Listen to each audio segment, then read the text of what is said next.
Muy Muchas gracias bien. por la nota. No, por favor, gracias a usted antes que nada, licenciada. Bueno, psicóloga y sexóloga, es así, ¿no es cierto?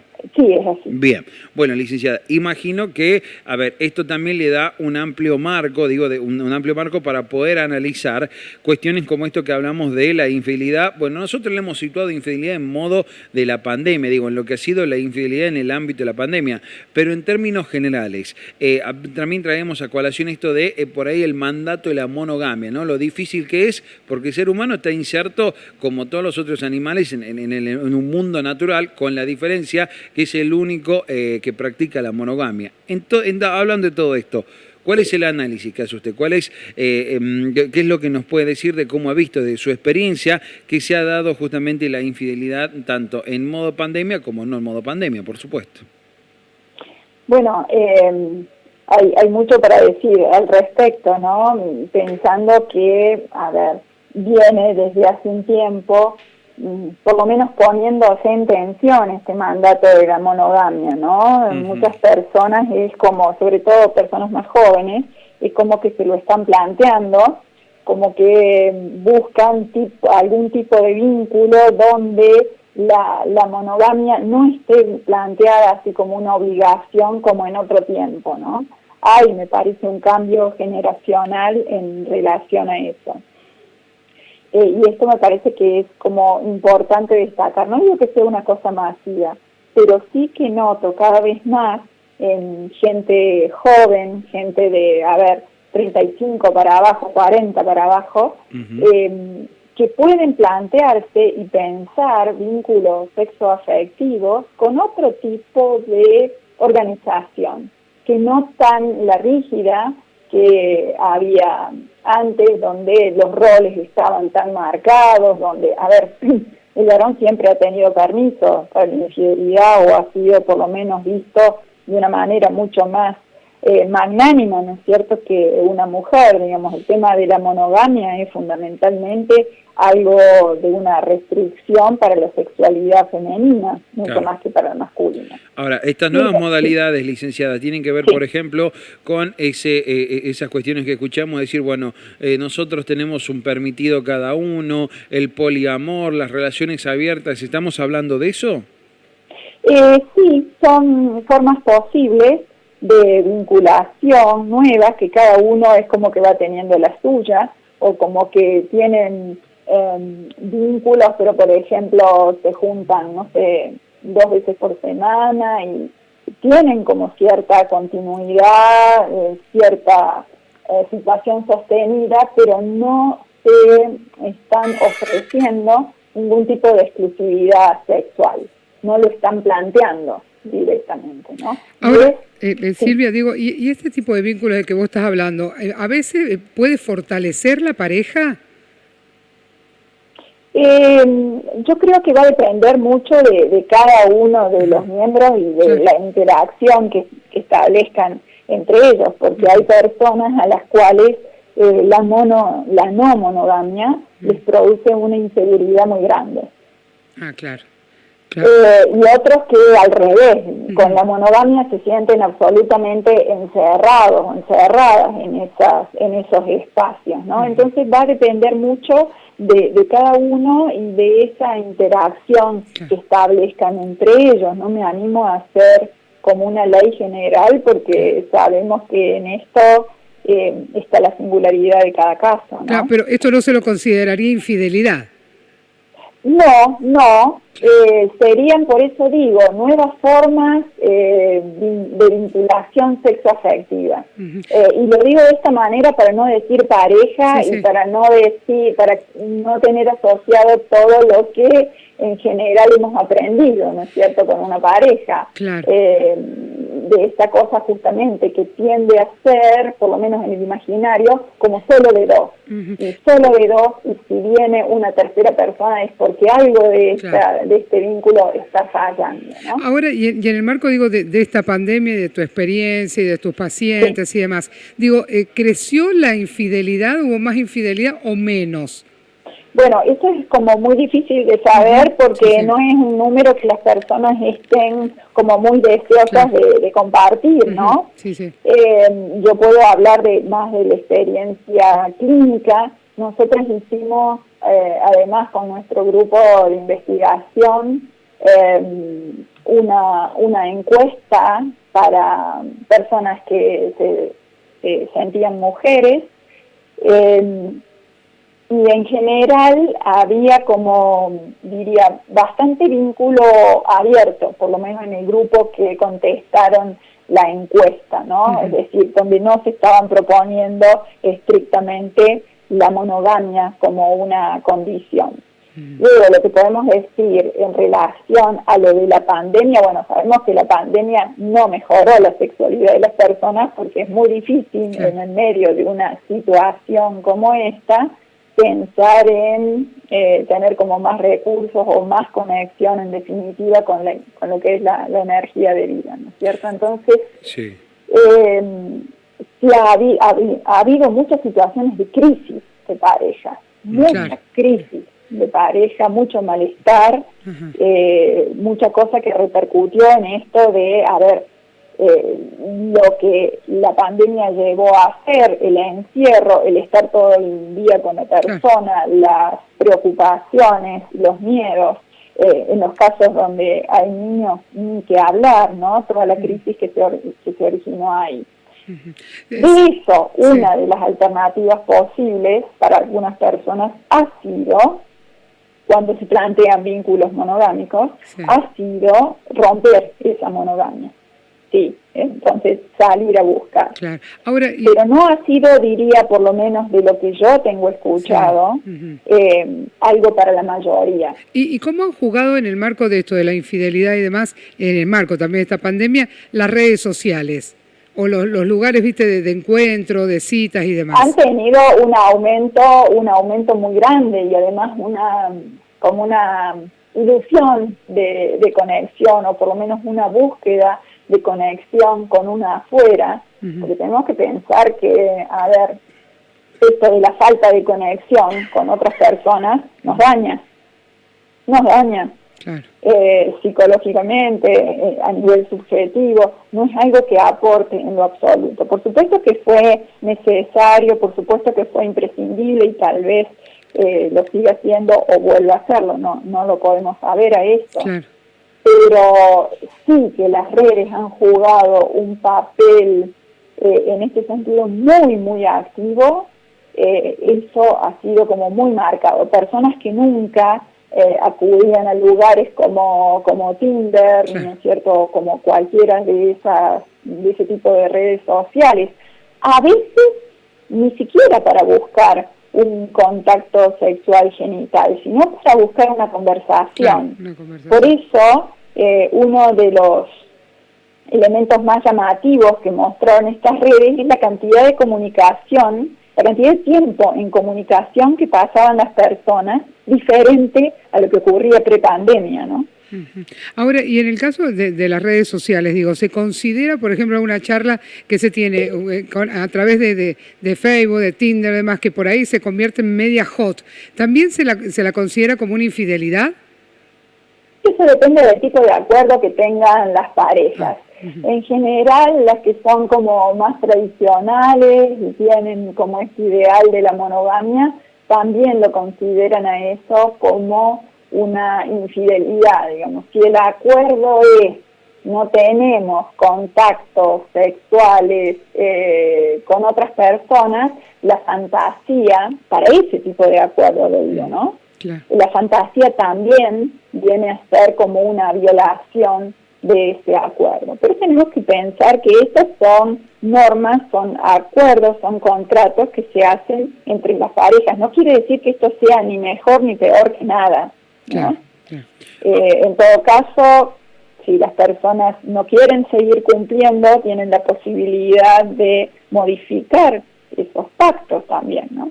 Ahora, licenciada, ¿qué ha venido sucediendo en la sociedad? ¿Qué ha pasado? Capaz más allá de que, como usted planteaba, esto de la pandemia nos ha quitado la comunicación, pero ¿qué ha pasado que ahora se puede hablar abierta y libremente de este tema de la infidelidad que está dejando de ser un tabú? ¿Por qué hemos llegado a este punto? ¿Cómo hemos, no sé si vale la palabra o el concepto, no sé si hemos evolucionado o no como sociedad en este sentido? La monogamia es una norma social construida. hay como una crisis, como un replanteo de varias normas en cuanto a vínculos, en cuanto a posibilidades.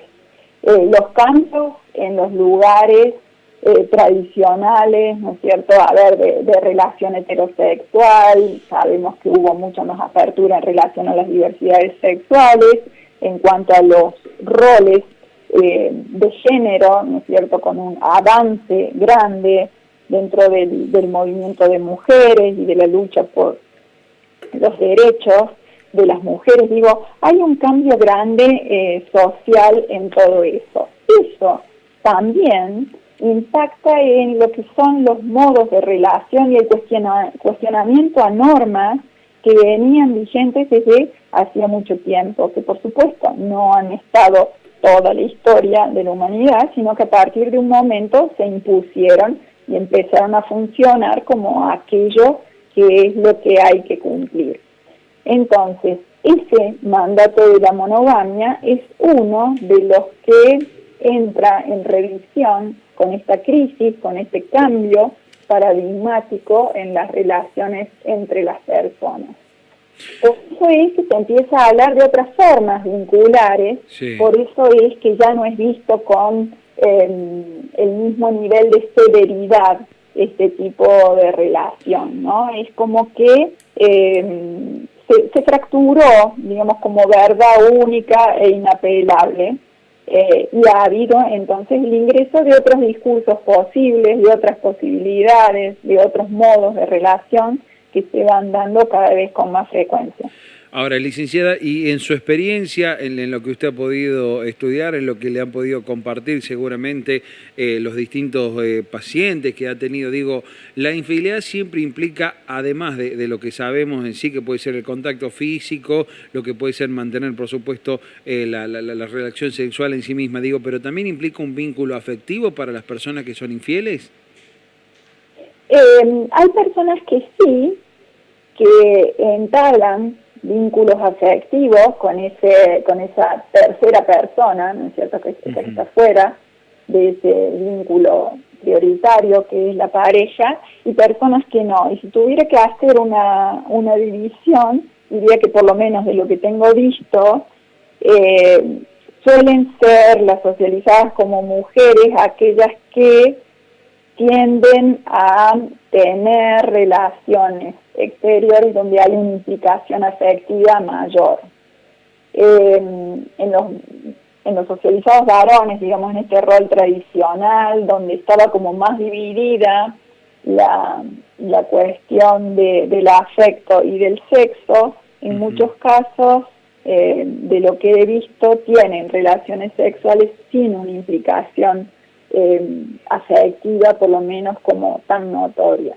Claro. Y de lo que yo he visto, por lo menos en personas como más grandes, digo, de más de 30, es que en muchos casos las socializadas mujeres tienden a romper el vínculo de pareja original cuando contactan con otras personas y empiezan a sentir una atracción no solo sexual, sino también afectiva, ¿no? Claro. Eso lo he visto, que los varones por allí es como que podían conservar o querían conservar, no era que podían, querían conservar el vínculo originario de pareja más estas otras situaciones de índole, según lo planteaban ellos, más sexual. Claro, y en ese sentido, hablando de lo sexual, muchas veces las parejas, en este caso las primarias o las originales, como usted plantea, hay acuerdos por allí respecto a las prácticas que se mantienen en el acto sexual. Digo, también muchos dicen que en el marco de la infidelidad se termina generando otros acuerdos distintos. Se pueden realizar sexualmente otras cosas que con la pareja estable o con la pareja primaria no se dan. ¿Esto también le han podido decir sus pacientes, licenciada? Sí, claro. Y lo que refieren muchas personas es como ese nivel de aburrimiento que provoca la repetición, sobre todo en parejas de mucho tiempo, donde, digamos, el repertorio de variaciones posibles dentro del encuentro sexual, genital, coital, es como muy restringido, ¿no? Y entonces es como que fuera de esa pareja original se permiten otro tipo de prácticas, tienen otra conexión con la energía de vida, con la alegría, ¿no? Y entonces lo viven más como un tema de juego, ¿no? Como una posibilidad de me junto a jugar sexualmente con otra persona. Eso sí lo he visto. Y también, bueno, es como fácil de entender lo que nos ocurre con algo que sostenemos por mucho tiempo, que a veces sostenemos con mucho conflicto, con muchas cosas sin resolver, con muchas broncas que se van acumulando, ¿no? Y es como que en estos marcos todo lo que es alegría o todo lo que es posibilidad de creatividad, de juegos, como que se va reduciendo. Ahora, ¿y después después aparece o no aparece la culpa? ¿Y qué rol juega en la persona infiel la culpa? ¿Todos lo toman de la misma manera? ¿A algunos les afecta más que a otros? No. Para algunos es esto, como decía Woody Allen, esto de que es que el matrimonio a veces es una pareja que necesita 3 o 4 eslabones para poder llevarla, ¿no? Algunos lo viven de esa manera, como condición para que este vínculo primario siga sosteniéndose, y otros sienten culpa y a veces con esa culpa hacen determinado tipo de acciones, por ejemplo, contar fuera del lugar lo que ocurrió o ponerse agresivos o, digamos, distintas manifestaciones de esa situación de culpa, ¿no? Esto también difiere con las personas, el hecho de sentirla o no sentirla. Depende cómo es que tenga interiorizado su propia moral. Doctora, y en términos generales, si una persona es infiel, la recomendación, yo sé que es difícil pues recomendar porque es el caso a caso, cada pareja tiene sus acuerdos, pero lo lógico, lo óptimo por lo menos sería poder hablarlo y poder plantearlo. No, como recomendación general yo no diría eso. Yo creo que la persona tiene, si está con una situación como esa, fundamentalmente que plantearlo en todo caso en un ámbito de terapia para poder pensar, para poder reflexionar qué es lo que realmente le está ocurriendo, porque a veces se lo dicen a la pareja como para que la pareja tome la decisión de algo, entonces hay que tener muy claro qué es lo que le está pasando a cada uno, a cada una, antes de poder hablar. Esto de tirar una bomba así es también algo fuera de lugar que hay que considerar, porque en estas cosas puede haber como mucho dolor y mucho daño, ¿no? Entonces, para todas las personas integrantes. Entonces, la reflexión, el primero pensar, el poder analizar lo que está ocurriendo ahí, realmente es importante. Licenciada, muchísimas gracias por estos minutos con La Mañana en Provincia. Ha sido usted muy amable. Bueno, que estén muy bien. Muchas gracias. Por último, le pregunto, ¿la podemos encontrar en redes sociales? ¿Tiene alguna página de consulta para poder seguirla? Sí. Estoy en Instagram, es lic.silviaaguirre. Allí me pueden encontrar. Tengo una página web que es www.silviaaguirre.com.ar y por allí me encuentro. Muy bien, licenciada Silvia Aguirre, psicóloga y sexóloga, muchísimas gracias por estos minutos con La Mañana en Provincia, ha sido usted muy amable. Saludos por allí a todos. Hasta luego, que tenga buen resto de jornada. Bueno, ahí está, la licenciada en psicología y sexóloga Silvia Aguirre charlando con nosotros.